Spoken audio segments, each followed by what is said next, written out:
being able to do that, because you have, like in here you have like a color sampling studio. You can build your own palettes, and then from there you can kind of stick to certain themes, really kind of have like a geometric reference point for, is that the geometric foundation for drawing? Yeah.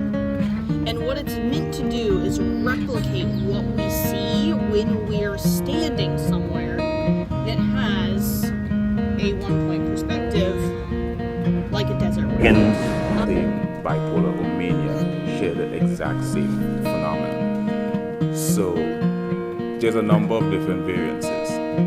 So someone who's going through manic episode and grandiosity, they might have a sort of elative impulsivity.